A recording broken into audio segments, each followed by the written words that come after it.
Hello, my name is Matthew, and for whatever reason, I don't even know why, this morning I was looking for my copy of A Discourse on the Method by Descartes. I found it, and I read part one. This thing is broken into six parts, and I think I even made a whole video talking about this maybe a year or so ago.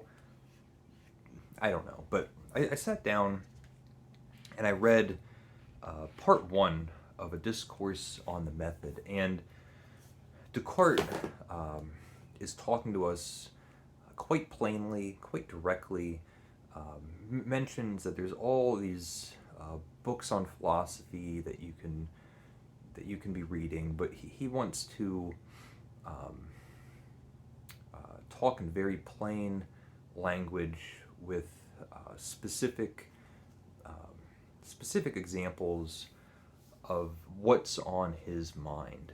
The idea of having good sense, knowing right from wrong, um, in a way that um, can be quite different than a lot of philosophy books that are popular now and were popular in his day. It's not going to be these far-flung ideas or technical jargon or hypotheticals,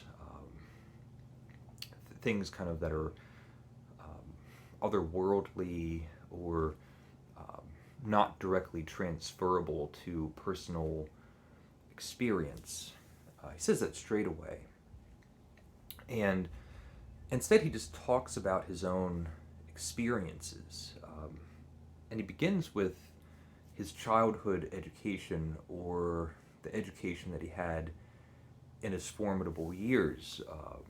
Went to, he was born into good standing, went to fairly wealthy, went to a reputable um, school, and studied diligently. And he was reading the classics, and uh, the classics that he was reading at the time. And if you're being specific with the parameters that you set of what you mean by classics today, the works of antiquity, um, it's a limited set of books. If you want to read the works of ancient Greece, you can read them in fairly short order.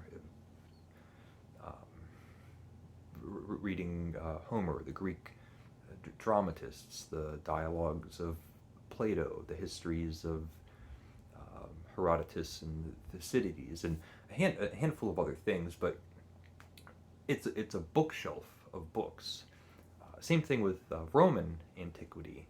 There's a set number of things that you can read, which is so, just on its own, is so fascinating to me. Um, Today, or even in Descartes' time, with the modern landscape of literature, you can read as much as you possibly can and never even get the smallest percentage of the whole of the body of literature that there is out there. It's might as well be infinite. But there's these pockets where it's attainable. You can read all of ancient Greek literature, all of ancient Roman literature. And so he's talking about how, as a student, he was doing this and poring over these books and thinking, these are these great minds, these cultivated ideas that have lasted for hundreds of years, and we can look at the past and learn how to make the present a better place through these books. And he graduates, and he's thinking about all of this reading that he's done and what exactly it's done for him. And he doesn't have a concrete feeling that he's that much better off than reading anything else or doing anything else. All these books, and I was reading this, and it's one of those thoughts that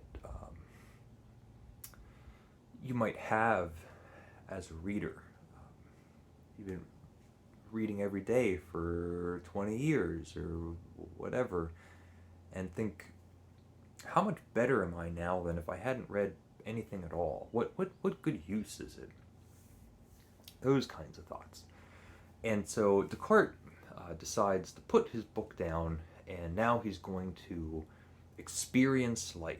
And so he goes traveling, and he's in a position where he can not worry about having a job, and has, I guess, an income where he can just go off traveling the world. And that's what he does.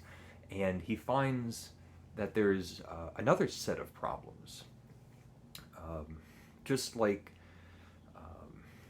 if you spend all of your time in antiquity with your nose in the books, you might not have a good sense of the present day world around you. He comes back and thinks, well, when you spend all of this time abroad at other countries, you become a stranger in your own land. And the part one ends with Descartes thinking about all of these things. Should you just have your head, your nose in the books, or should you be out experiencing life? And it ends almost with a cliffhanger, because now he's going to delve within himself, and this is where he's going to find true meaning, is when he looks in himself. I don't know about that either, but it gave me a lot of thought and pause.